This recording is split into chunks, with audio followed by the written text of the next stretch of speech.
So today I'm going to be talking you through some of my best of and worst of high-end products. Now I'm going to be honest, I don't really tend to splurge a hell of a lot on high-end products unless I actually have read a review and I think they're really good. So I don't have a huge amount of high-end products. So this is pretty much all the high-end products that I've ever bought. Now the ones that I'm really disappointed with are probably the ones that I bought out of impulse, or I bought just literally based on one person saying, hey, get this, it's really good. The other ones that I've spent a bit of cash on are ones that I've really properly reviewed, read reviews on things like Feel Unique, spoken to multiple people, read blogs, and that's kind of why I've purchased them. So there's no rhyme or reason really to any of these products. I'm literally going to just pick random ones. I've got a mixture of skincare and I have a mixture of makeup as well. And first up I have a skincare product and it is the Clinique Dramatically Different Moisturising Lotion. Now this I did buy on Feel Unique. I read all of the reviews, I spoke to one of my friends who uses it religiously, and that's why I bought it, and I really haven't looked back, to be honest with you. I mean, I'm not really one for like really scented products, especially if I'm going to put them on my face, because I just don't like the idea of putting loads of perfumed product on my face. It just doesn't really feel that comfortable to me. So Clinique is really good if you're not really into perfumed products, because none of their products contain perfume at all. They're all completely non-scented. They just kind of smell natural, I guess, or like nothing. I don't really tend to use it in the day because it's incredibly hydrating, and as a rule I have quite oily skin.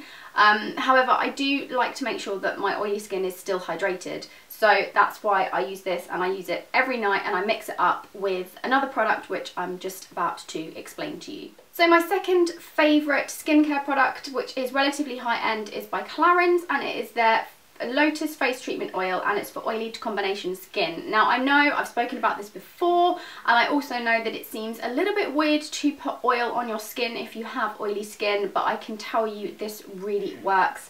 I use this in conjunction with the Clinique Dramatically Different Moisturiser. I don't use this every night because it's kind of like an intensive treatment and I wouldn't want to sort of overload my skin really, but on general days where I'm feeling like I don't need too much of a treatment, I use the Clinique moisturiser, and then maybe once or twice a week when I'm feeling like my skin needs a little bit of a pick-me-up, I use this at night. I definitely don't use this in the day for obvious reasons because my face would just be incredibly oily. But yeah, I really love this. I have used it numerous times. I've repurchased it. The smell of it is literally amazing. It's kind of like a spa.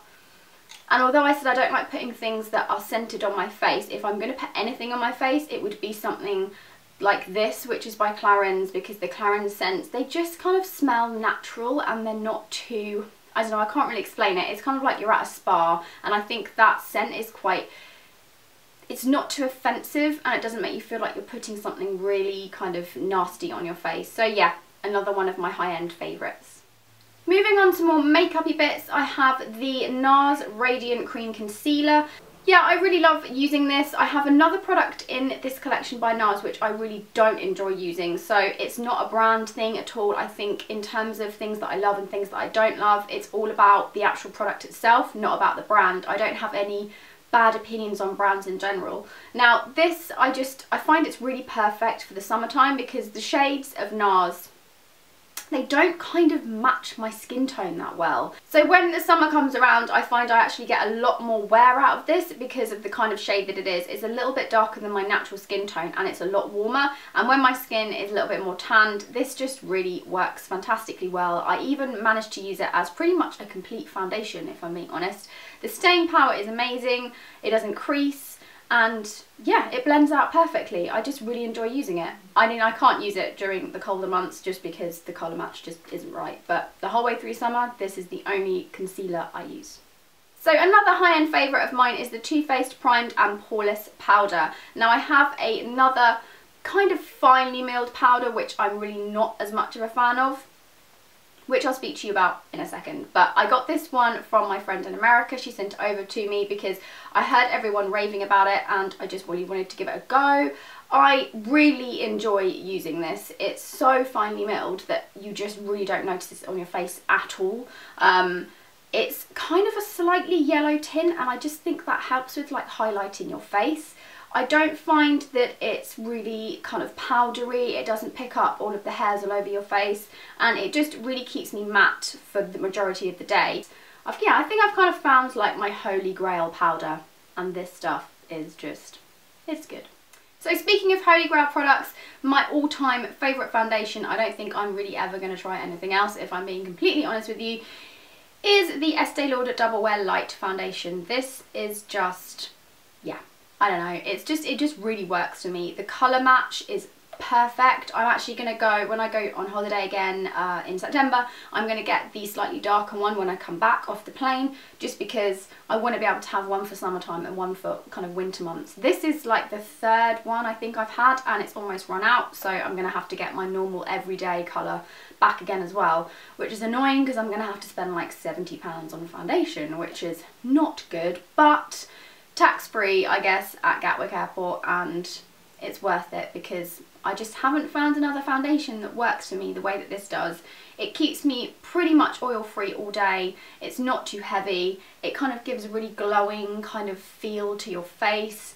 I don't know, I really enjoy using it, and I haven't been able to find another foundation that's kind of worked for me as well as this one has.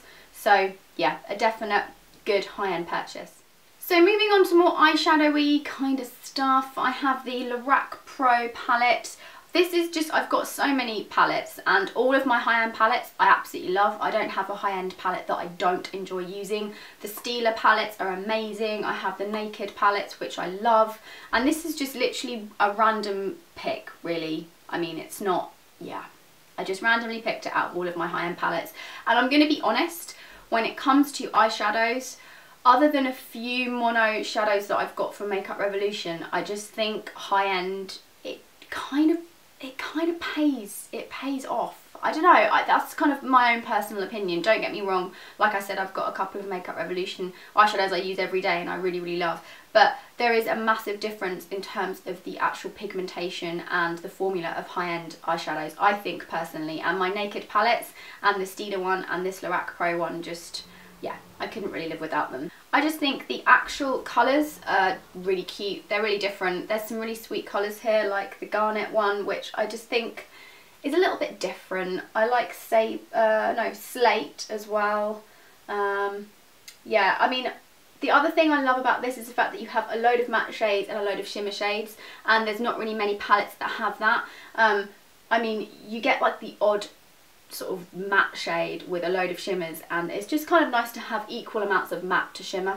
I just really enjoy using this. I love the shades, I love the quality of the actual product itself, and I don't really know what I'd do without it. I use it pretty much every day. So the final one of my high-end loves is by MAC, and it is their Soft and Gentle highlighter. It is the only highlighter I use. I have tried to find other ones from the drugstore. They've been okay, they just haven't been as good as this one. I think it's definitely my holy grail highlighter. It's crazy insane. You kind of look like a bit of a disco ball when you put it on, but that's what I love about it. It really does, you can just see it. You can even see it on camera when I put it on. That's kind of how insanely good this stuff is. I think when it comes to highlighters, you can definitely get some good highlighters from the drugstore. I know Makeup Revolution do some really good ones, MUA do some really good ones. I've tried a few NYX ones, they're not as good.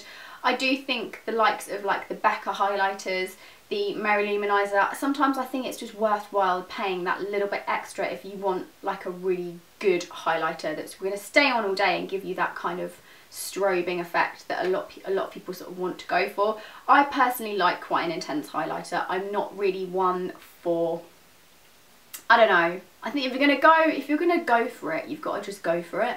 And that's why I love that MAC Mineralized one in Soft and Gentle. I just find that it kind of gives me that oomph that a lot of other highlighters just don't. They don't really do. So moving on to the high-end disappointments. The first one is by NARS. It is a foundation and it is their Sheer Glow. Now when I first got this, I loved it. But as time has gone on, I just find, I don't know what it is about it. I mean, I'm looking at the bottle now and the whole thing's like oxidized and I don't understand why. I don't like the actual pot itself. I mean, how irritating is that? There's no applicator whatsoever. I think you have to pay extra for the applicators, or you did back when I bought this. I think now they actually do. Oh, They do come with a pump. What is going on here? The skin tone for me of this, the actual the shade itself, I don't think that Space NK colour matched me correctly, so I've never really been able to get a true colour. It's just kind of slightly yellowy, and I don't have that yellow tint in my skin really, and it just doesn't quite match. I find it doesn't really keep me matte all day. I go very shiny when I wear it. I don't know, I just don't get it. I don't quite get it. And it's not a NARS thing, because I love their blushes and I absolutely love that concealer that I showed you earlier, but I just don't think this is worth the money. And for me personally, the colour shades, they're just not, they're either way too light for me, or a really odd colour, like too dark or too yellowy tinted, and it just, yeah, they just don't work for me. So next up I have the Stila Magnificent Metals Foil Finish Eyeshadow. Now I'm going to be completely honest with you, I think this was a bit of an impulse buy on my behalf. I bought it on my Berry account, and to be completely honest with you, this isn't I don't have an issue with the Stila products. A bit like the NARS products, I love Stila eyeshadows, I love their blushes, I love pretty much everything by Stila, but this just was weird. It was such a weird product. I've got it in the shade Kitten. I can't really explain what it is. You have to kind of like wet it and then use it. Oh my god, this is like, I think this has gone a bit weird. Yeah, because it wasn't quite this liquidy when I first had it.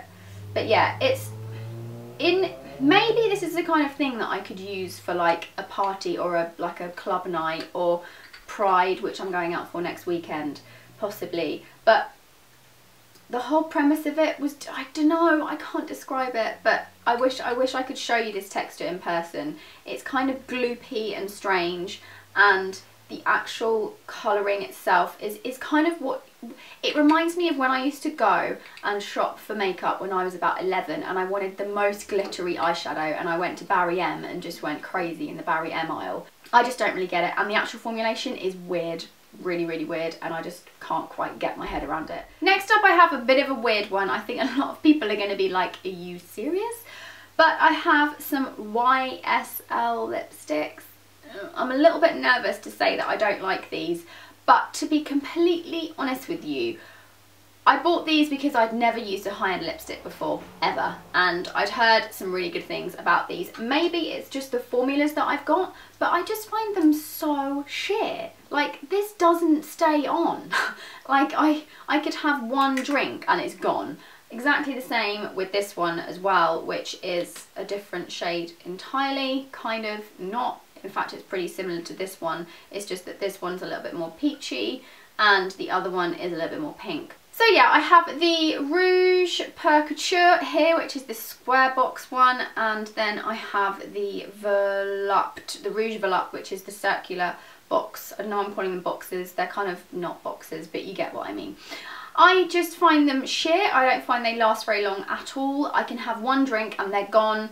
Don't get me wrong, I would never give these guys up because I like the fact that I've got a YSL lipstick, and that is so ridiculous, isn't it really, let's be honest. But I just find that the kind of packaging looks so good. I was definitely sucked in, and they look great on my dresser. But if I'm comparing these with a lot of drugstore lipsticks, like the L'Oreal ones that I wear all the time, there's just no comparison. The L'Oreal ones are so much better. And if you do want to spend a little bit more on a lipstick, just get one from MAC. They're like £13 and amazing. And yeah, I just don't think these guys are really worth it, if I'm being completely honest with you. Another fad product which came out, which everyone was obsessed with and I just did not get, is the Benefit Roller Lash Mascara. It didn't really work for me. I don't know, I'm not really a fan of brushes which are that plasticky. That being said, my favourite mascara, which is the Lash Sensational Mascara, has got a plastic brush, so maybe I'm just being a bit weird. But I really didn't get this. My lashes did not look long at all. In fact, they look stumpy and weird. Luckily, I only had like a little tester one, because if I'd spent the full price on the full mascara, I don't think I'd be particularly happy. There's not really much else I can say about it, to be honest with you. I just didn't, it wasn't really for me. It didn't work for me. And I think everyone's lashes are completely different. So I'm sure there are a lot of you out there that absolutely adored using this, and I know a lot of people have raved about it, and I've seen so many videos of people saying how much they love it, but for me it just wasn't the one. Another high-end letdown for me, which everyone is going to be really shocked about, is the Laura Mercier translucent powder. Now I'm going to be straight with you. I think my issue is that I'm comparing it to the Too Faced Primed and Poreless, and I think this is so much better than this, and it is cheaper. So that's probably why I have a bit of an issue with it. Now, don't get me wrong, I wouldn't want to give this away because it definitely has its place and I probably will use it, but I just think there's better loose powders out there. Again, MAC, they have their mineralised powders, which are fantastic, and this one, which you can only really get over in the US unless you spend a ton of money getting it shipped over by Amazon. I don't know, I just think this is better, and I believe it is cheaper, and yeah, I don't know, I don't really get the hype, and also I found that it did kind of make my face look white and powdery, and I was a little bit disappointed. It's not as finely milled as the Too Faced Primed and Poreless powder is, and I was expecting it to be a lot more highlighting, and it just wasn't. So maybe I just kind of built it up to be something that it was never going to be. I don't know, I don't really rate this one. And my final high-end kind of let down is the Dior Show X Days mascara. Now I've had this for a really long time. When I first started using it, I loved it. I really loved it. I loved the formulation, I loved the brush.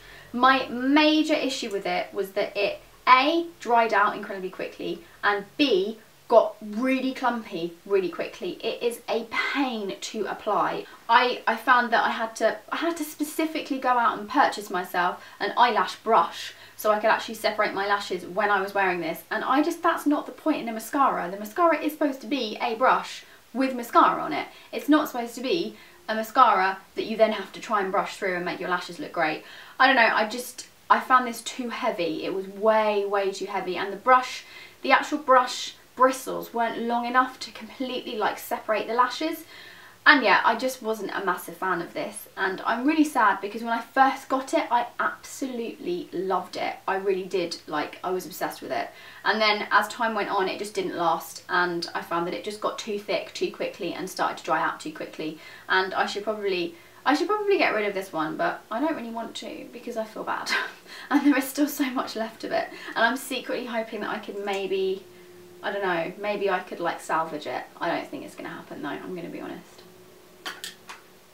So that is it for this video, guys. I hope you enjoyed it, and I hope it helped you when you're kind of thinking about things to buy online or out in the shops which are high-end, and maybe it would have helped you guys save a little bit of cash on the stuff that maybe just isn't worth the money. Don't forget to subscribe to my channel if you've not done so already, and hit that like button. So yeah, I hope you guys have a lovely rest of your day, and I will see you in my next video. See you later. Bye.